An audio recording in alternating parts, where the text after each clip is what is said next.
So moving into 2023, what is my Facebook ads approach? I'm telling you this as an agency owner who's now part separate between TikTok and Facebook. So I want to give you how we're going to be approaching Facebook ads as the new year comes around, and what is the current ad account structure that we use at the agency across all of our client accounts. You're actually going to get to see that in a second, but with that ad account structure for one of our clients, we've spent about 2,500 pounds over the last 2 weeks and got them almost 30,000 pounds back. So overall ROAS of 10.9. So let me tell you, this structure works amazing. My name is Justin, and I'm the founder of Wizo Media, an e-commerce marketing agency specializing in elevating thriving brands by simplifying e-commerce growth.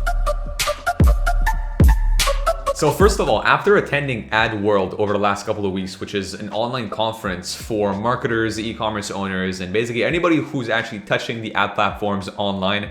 With that said, I've watched a talk from Ryan Deiss from digitalmarketer.com, who was actually talking about overall market sentiment from a lot of ad platforms or a lot of current techniques and what was going to be on the rise, what was probably going to go down in the next year. So with that said, the first and the biggest negative sentiment that overall marketers had was that Facebook ads and Instagram ads were going to go down in 2023 in terms of popularity and performance. So market sentiment is quite bad at the moment from a marketer's perspective. Understandably, because a lot of people were under tons of pressure over the last year and a half to deliver for their clients, and it does create an uncertain market sentiment. Though I'm not gonna lie, I do not fully agree with this, and here's why. As an agency owners whose overall client pool spending, about 60% of the client spend right now is still on Facebook, I do not see us moving that much more outside of the platform over the next year. I do believe that we're probably gonna drop down to about 50% of the client pool spend being on Facebook, with TikTok rising over as an additional 30 to 40% of the spend, and a 10% being spent on Google and Pinterest. So I believe we're gonna see a bit of a different split in our budget, but not by that much. Because I believe, as said in one of my recent videos, that it's all about returning back to the basics. A lot of people are putting blame on specific platforms right now.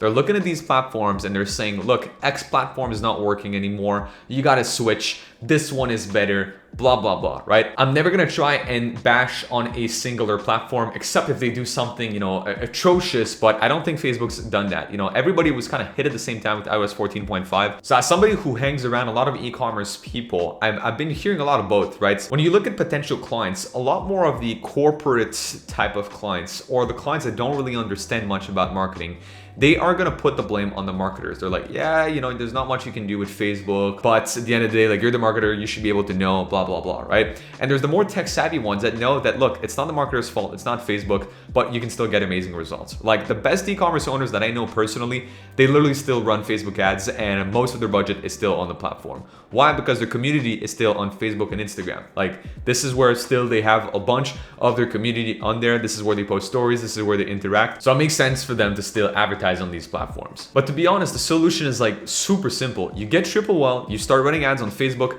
and TikTok, and that's it. Don't try and compete both platforms. Don't try and say one over the other. You look at the big e-commerce brands out there, they're all still advertising on Facebook and Instagram. They're all spending the majority of their budget on there.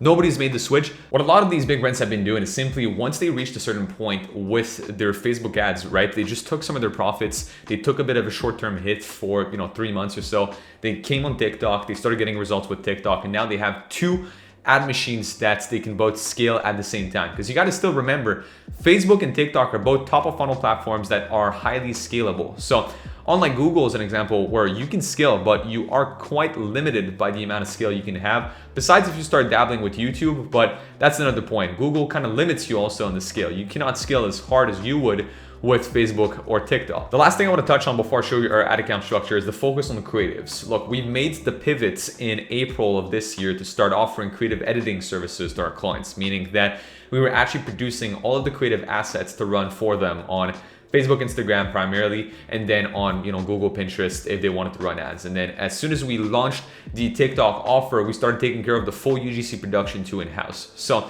From an agency standpoint, we knew how important the creatives were now that we were moving more into a short form content era. That gives us an additional lever to pull, but also from an e-commerce brand standpoint, like most of the optimizations you can do will lie within your creatives. I'll show you in just a second how simple the structure is on Facebook ads, but that just goes to show that on the media buying side of things, there is like, once you've got the basics down, you know what audiences to test, what style of campaigns you should do, etc., right? Like, you know the best practices to get the lowest CPMs. That's it. Like afterwards, once you have a good CPM, which you can kind of do with a good ad account structure, good pixel setup, and good audiences, then you're left with your creatives. It's your creatives that will dictate how many people click, who will interact, and how you educate the audience in order to get them to convert. Oh, and I just thought of a last point actually that I heard within the Ad World conference that I thought was pretty interesting, is that same thing, from Ryan actually said that he believes that first touch point or first click conversions will die out, meaning that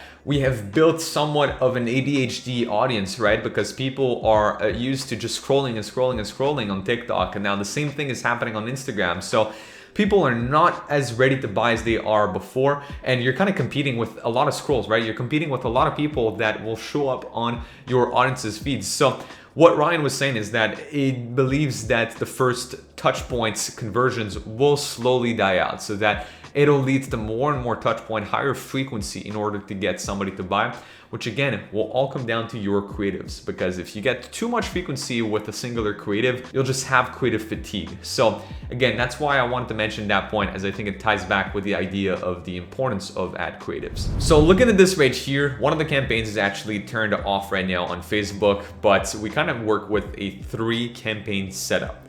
We're gonna have one evergreen or ongoing campaign. We're usually gonna have one-time campaign that is currently live, and one lead generation campaign. So lead generation, because we've actually built an email and SMS team this summer, which we're kind of testing right now with 5 clients at the agency.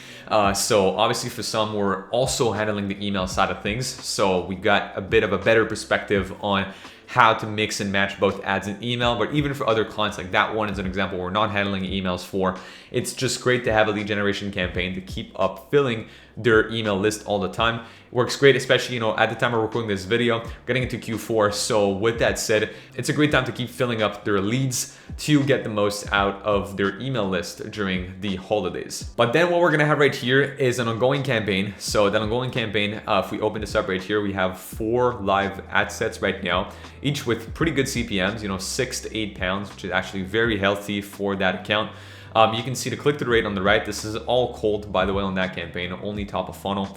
I'll get into retargeting in a second, but on that one, we're averaging, if you look at the bottom, 1.85% since the beginning of the month, which is, again, fairly healthy for such a brand. So we know our copy and creative combo is pretty good. Then if I go back, we're gonna have that one-time campaign here at the top, which is primarily middle of funnel and bottom of funnel at that point. So customers that showed some form of intent in the products or who purchased in the past. There's just a few tweaks with the current structure that are unlike the usual evergreen structure that we have. So usually there's gonna be like an extra campaign that is actually like your ongoing evergreen retargeting campaign. So we'll have like 4 campaigns actually. One that is an ongoing and evergreen top of funnel campaign, one that is an ongoing and evergreen retargeting campaign, one that is a lead generation campaign, and finally one that is usually like a one-time campaign.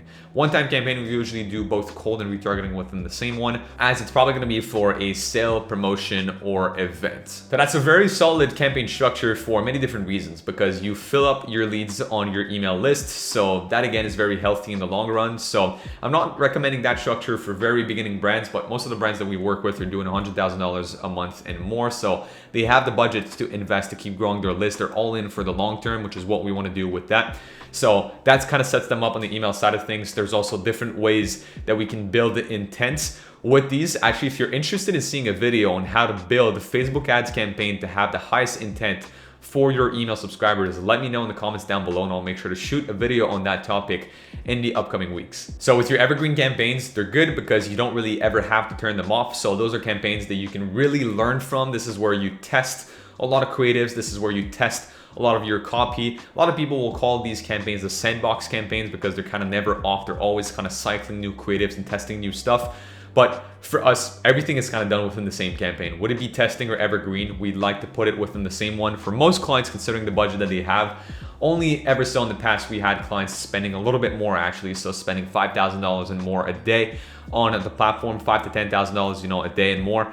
In that case, then we'll probably split the testing across like its whole different sandbox campaign. But coming back to that right now, allows you to kind of cycle through stuff and never turn them off, which means they still get optimized during a holiday period. And you have your one-time campaigns that are there, again, just for a one-time. They have a set start date and set end date, usually, as they are a limited time campaign. And during these campaigns, you either use your best performing creatives from your evergreen campaign by simply changing the angle for the current promotion or event that you have, or what you can do is utilize new creatives if it's like a new collection launch as an example, and then the best winners from that one-time campaign, you would cycle through your evergreen campaign afterwards. So that's pretty much it. This is our Facebook ads structure and outlook on where we think Facebook ads is gonna go in 2023. With that said, if you'd like more news, tips about TikTok ads, Facebook ads, and exclusive trainings just for you, check out the description down below and join our free Facebook group to get access to all of that exclusive content. Now, if you're an e-commerce store or brand owner making at least $20,000 to $30,000 a month with your brand, ideally making above $100,000 a month with your brand, check out the description down below and book in a short demo call with our team so we can see if we're the best fit to help you scale through omni-channel paid ads and UGC production. On that note, make sure you also check out other videos of the channel for some more useful e-commerce marketing tips, and I'll see you guys in the next video. Peace.